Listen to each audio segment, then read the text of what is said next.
Well, thank you everyone for all the hard work you put into all the different campaigns you worked on. And I just want to say thank you so much to everyone who was part of the Campos campaign. We had over 500 people out knocking on doors and making calls. I've never been part of a campaign that had this much energy and this much momentum. So thank you, thank you, thank you.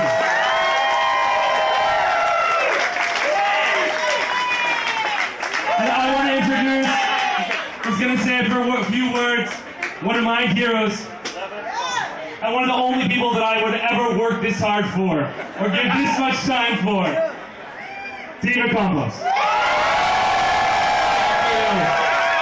Thank you, Nate. And I see that we see Assembly Member Tom Amiano somewhere back there. Thank you, Tom.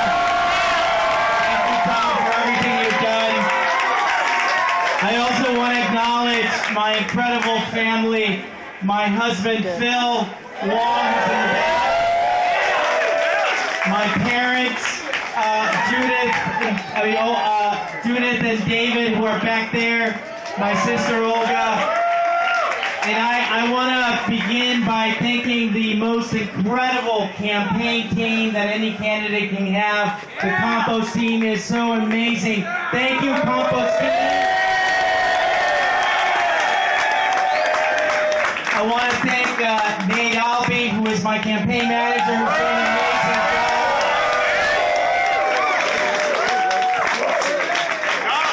Dave Weiss, who is the field director, who's done an incredible job with this campaign. I want to thank the amazing volunteers and organizers. If they can please raise their hand. So many of you have been just doing an incredible job. And let me say this, that this campaign has not been about me. This campaign has been about you. Yes! It has been about you, and ultimately, when it's about you, it's about San Francisco. Because what's happening right now in San Francisco is that you have a number of people who believe that they can buy this city, who believe that this city is for sale, who believe that if they provide political contributions to certain candidates, that they're going to get their way. And this campaign has been about pushing back and saying, San Francisco belongs to the people of San Francisco. It's about saying that our city is not for sale. Our city is not for sale. And I want to say this, that the other campaign, the kind of campaign that they have run in the last few weeks, I think illustrates why we as a city have to change course.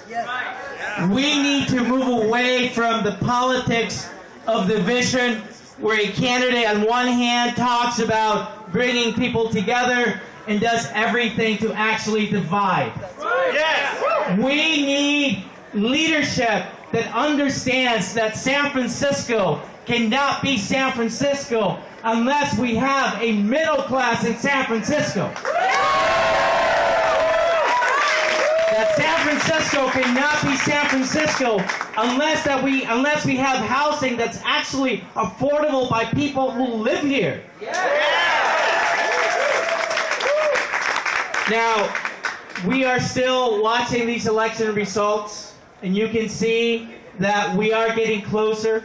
There are still thousands of ballots to be counted, and so we're going to wait and see what happens, because we know that what happened today on the streets of San Francisco was not a campaign, it was a movement.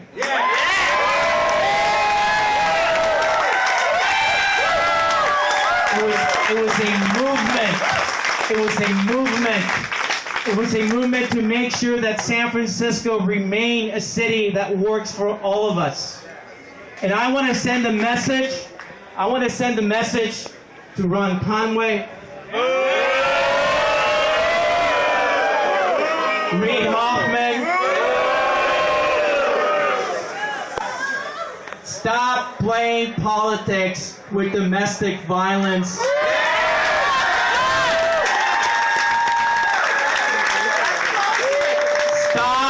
Stop using the victims of domestic violence who have suffered long enough.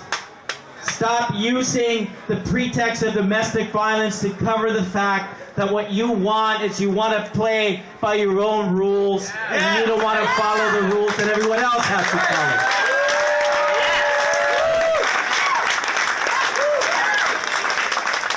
And I want to end with this note.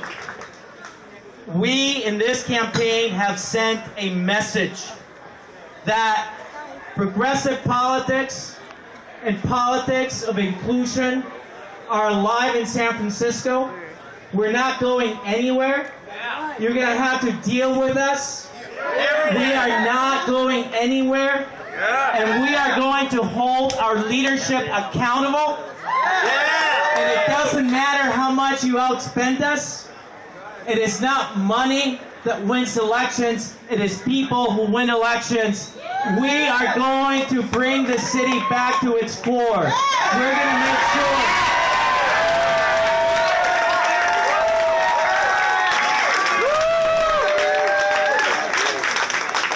we have been outspent 3-1 in this race. Does that matter? And yet we have demonstrated that the people of San Francisco are in charge. Thank you so much. I love you.